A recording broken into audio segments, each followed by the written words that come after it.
एकतपूरचा रहिवासी.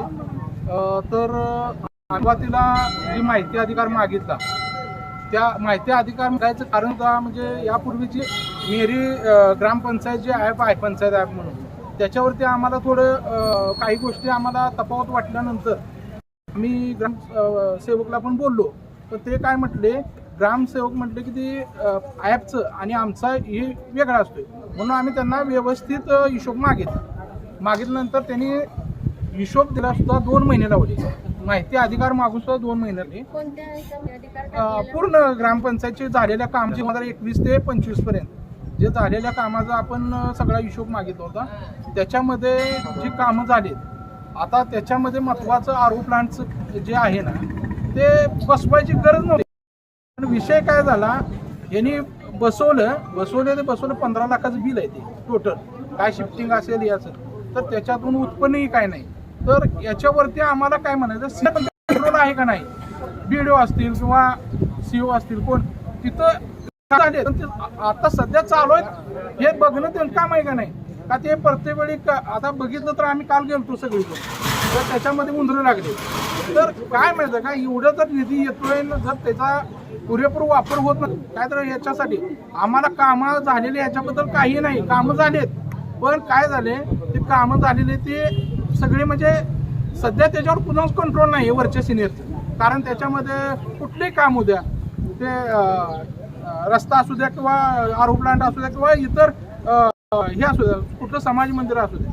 सिनियरला जर टक्केवारी दिली तर सिनियरने ज्या दखल नाही आम्हाला गोष्टी सांगितली की पहिल्यांदा कटिंग होऊनच येते आम्हाला म्हणजे कटिंग होऊन येते. नंतर मग आम्ही पण इथं कटिंग GST आहे साहेबांना विचारलं, मेटकर साहेबांना, तर मेटकर साहेब म्हटले मीच फक्त सहीचा धनी, बाकी सगळं वर्ण तयार करतात. पण MP आता शब्द वापरला असता MP पुन्हा नाही वाचायला येत. तुम्ही आम्ही तिथं चौगुल साहेब असतील, आमच्या ह्याला महाजन साहेब आहेत, त्यांना ते सुट्टीवर होते. तर चौगुल साहेबांना म्हटलं हे वाचून दाखवा, मला पण कळत नाही.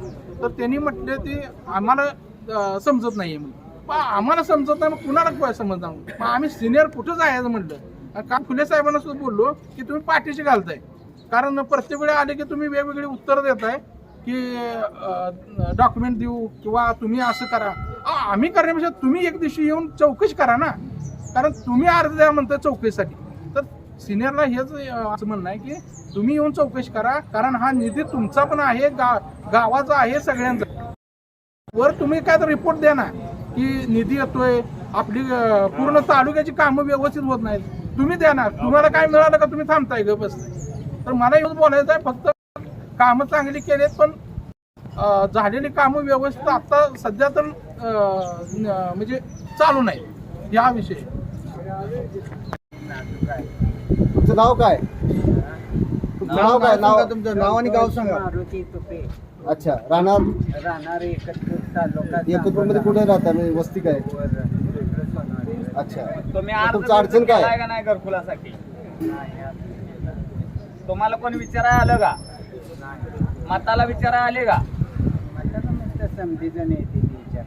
बर, म्हणजे घरकुल मिळावं ही अपेक्षा आहे ना. जे काय मिळेल तुम्हाला नुसतं इथं उभा राहा, इथं उभा राहा, जाऊ नका पुढे, इथं उभा राहा.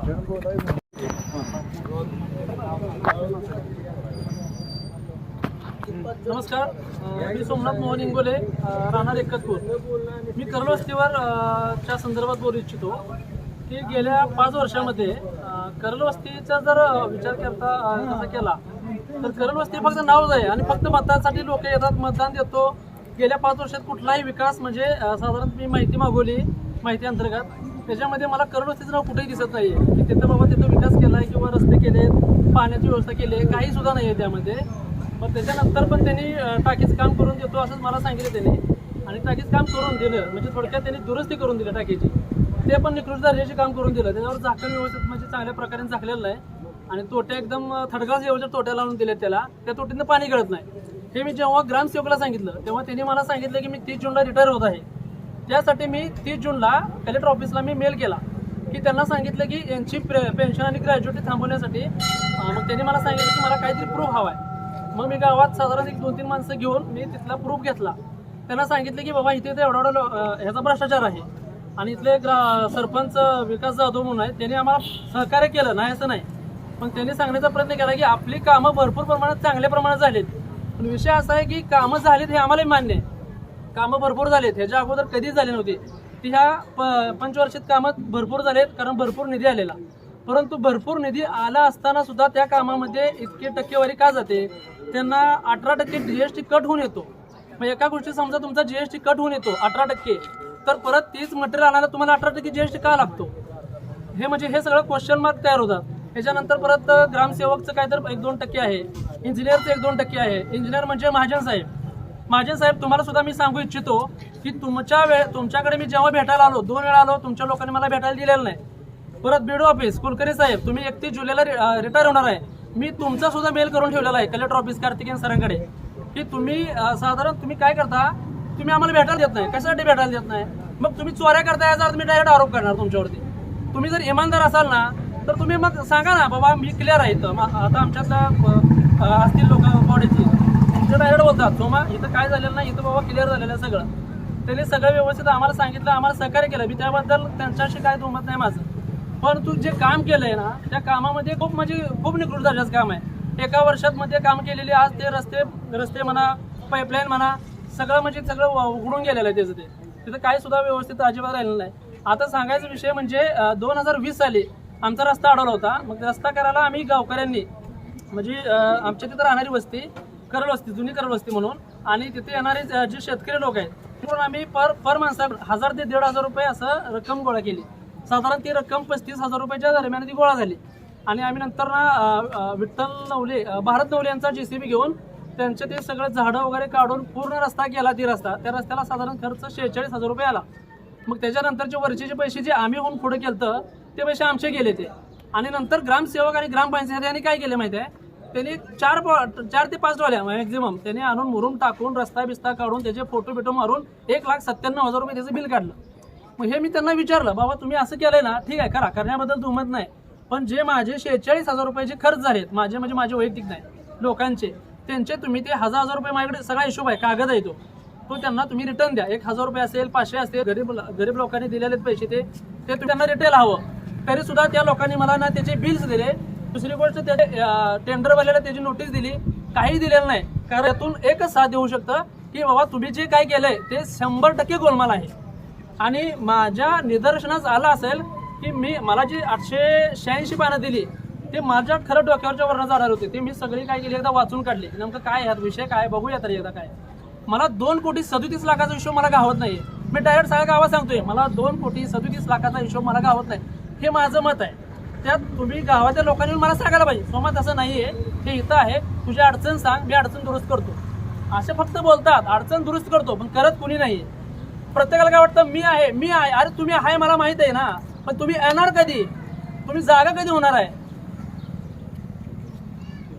आणि काल ही सगळी टीम घेऊन मी पंप हाऊस वरती गेलो. मला तिथं एका मोटरचं बिल आहे 8,25,000 रुपये, 8,25,994 रुपये. मग तिथं आम्ही बघितलं तर मोटर पण नवीन घेतलेली कुठं काही दिसत नाहीये. 4 मोटर एका विहिरीमध्ये, साजिद इनामदार यांची विहीर आहे. परत तिथं पंप हाऊस बांधलेला आहे. पंप हाऊसचं बिल आहे 3,26,964 रुपये. त्या पंप हाऊसला मी विचारलं बाबा ही पंप हाऊस कधी बांधलाय तुम्ही, तर त्यांनी सांगितलं की 2019-20 मध्ये ते पंप हाऊस बांधला गेलेला आहे. मग त्याच्यानंतर ह्या 2 वर्षात काय केलं, कारण त्याचं बिल 2024 जुलै 2024चं बिल आहे ते. तर जुलै 2024चं बिल मग त्यामध्ये कसं काय त्यांनी सांगितलं की रंगरंगोटी केलेली आहे. रंगरंगोटी केल्यानंतर त्याचं असं बांधकाम केलं आणि त्याचं बिल 3,26,000 रुपये होतं का, ठीक आहे बरं चालेल ओके, मला त्याचं बिल द्या. तुम्ही मला GST बिल द्या, त्याचं म्हणजे लेजर बुक दाखवा. तुम्ही काहीच दाखवत का नाही याचं काय असं अर्थ समजायचं. म्हणून मी अपील अर्ज केला. अपील अर्ज केल्यानंतर BDO साहेबांनी मला काल बोलवून घेतलं, आमच्यातल्या काही लोकांना बोलवून घेतलं. त्यांनी सांगितले की तुम्ही अर्ज चुकीचा केलाय, आता तुम्ही पुन्हा परत बे चालू करा. म्हणजे त्यांनी थोडक्यात की तुम्ही परत एकदा तुम्ही माहिती अधिकार द्या आणि त्यामध्ये हे सगळे 50 मुद्दे द्या. त्याच्यानंतर मला परत कलेक्टर ऑफिसला कॉल करावा लागला. त्यांना सांगितलं की सर हे असं एवढंपर्यंत आलोय माझं, हे इथून पुढे मला ते देत नाहीत, आता इथं मी काय करायला पाहिजे. मग त्यांनी BDO ऑफिस म्हणजे कुलकर्णी साहेबांना कॉन्टॅक्ट साधून त्यांचं ते बोलवून घेतलं. मग त्यांनी आमचे नवीन आता नवोदित जे ग्रामसेवक आहेत शिंदे साहेब जे आहेत त्यांच्याशी बोलून घेतले. त्यांनी 7 दिवसात टाइम दिलाय. 7 दिवसामध्ये त्यांनी जे मी 15 गोष्टी मागितलेत त्या गोष्टी सगळ्या देतो बोललेत. आम्हाला काय म्हणायचं आहे, आम्हाला कुणाला वैयक्तिक आता माझं 1 मिनिट मला गावातल्या ना खरं जी कोण 13 बॉडी हे आम्हाला माहिती नाही बॉडी किती आणि काय असते ते. पण तरी पण मला त्यांना एक सांगू इच्छितो मी, माझा कुणाशीही वैर नाहीये, कुणालाही मी गावात वैर वाकडं बोलत नाही किंवा कुणाला मी काय बोलत नाही की मला तुम्ही हे काम केलं नाही म्हणून मी तुम्हाला धावतो, मी करून धावतो, असं काही नाहीये. मी हे जे करतोय त्यांना मी पहिल्या दिवशी सांगितलं, ग्रामसेवक होते, दादा इंगोले आमचे सगळे होते, यांना मी काय सांगितलं, बघा मी जे करतोय त्यातून जर तुम्ही जर पारदर्शकता निर्माण झाली, म्हणजे थोडक्यात काय म्हणायचं मला की ह्यातून काहीच नाही निघालं तर तुमचा आम्ही गावात सत्कार करू, आम्ही स्वतः पैशाने तुमची मिरवणूक काढू की आमची एकतपूर ग्रामपंचायत ही इमानदार ग्रामपंचायत म्हणून आहे ती, हे आम्ही स्वतःहून मी त्याला बोललेलो आहे सगळ्यांना. धन्यवाद. अजून मी राहुल अशोक उबाळे, राहणार एकतपूर तालुका जिल्हा सोलापूर. एकतपूर गावामध्ये ज्या कामामध्ये भ्रष्टाचार झालेला आहे, ज्या लोकांनी पैसे खाल्ले केलेला आहे, तर त्या जे अंदाजपत्रकानुसार जी रक्कम आलेली आहे, जर त्यात घोटाळा जर दिसला तर त्या रकमेची वसुली करून त्यांच्यावर योग्य ती कारवाई करण्यात यावी. सागर वसंत इंगोले, मी मुक्ताई अर्बन बँकेचा संचालक शिवणे. एक 2-3 दिवसापूर्वी 9 लाखाची फाईल झाली होती पप्पू विठ्ठल इंगोले, आणि त्या संदर्भात त्याला काही सह्या आणि जमिनीवर ठोकळ बोजा चढवण्यासाठी कमिशन घेतलं. किती? 1% कमिशन असं मागितलं होतं. 9 लाखाला 1% असं कमिशन घेतलं त्यांनी. मी त्यांना विचारलं की हे कमिशन कशासाठी, त्यांनी सांगितले ग्रामपंचायतच्या अर्थनिधीसाठी. मग हा खासदार आमदार फंडातून जो पैसा येतो तो कुठं जातो, आणि 1% अर्धा टक्काची कमिशन घेतलं जातं, ते म्हणजे कोणत्या ह्याच्यात बसतं, नियमात बसतं किंवा कलम बसतं, ग्रामपंचायतनं दाखवावं आणि पूर्ण हिशोब उघडकीस द्यावं, माझी इच्छा.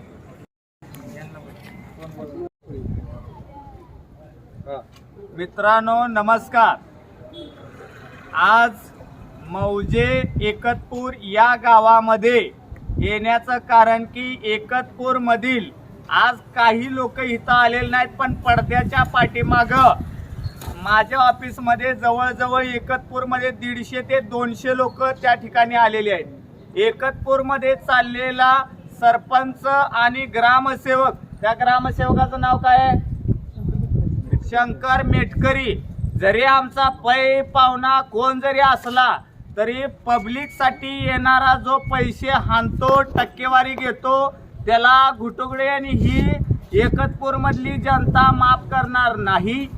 या एकतपूरमध्ये संडास बाथरूम असेल, रस्ते असेल, बांधकाम असेल, अनेक येणारा जो निधी आहे या निधीवरती घेतला जाणारा टक्केवारी, यामुळं गावाचा विकास होत नाही, आणि याचा पर्दाफाश करण्यासाठी आम्ही या ठिकाणी आलेलो आहोत.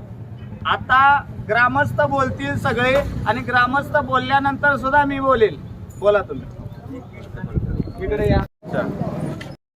म्हणजे आम्ही काही केलेलं नाही, आणि आम्ही असा आवाज उठवाय गेलो तर आम्हाला भाषा करतरी काय झालं नाही. मग ह्याने उद्या पत्रकार परिषद घेऊन आरो प्लॅन्ट किती चालू आहे आणि आरो प्लॅन्ट मधले किती उत्पन्न आहे ही सगळ्या पत्रकार परिषदेला उद्या आणि ह्या गावातल्या जनतेला दाखवून द्यावं.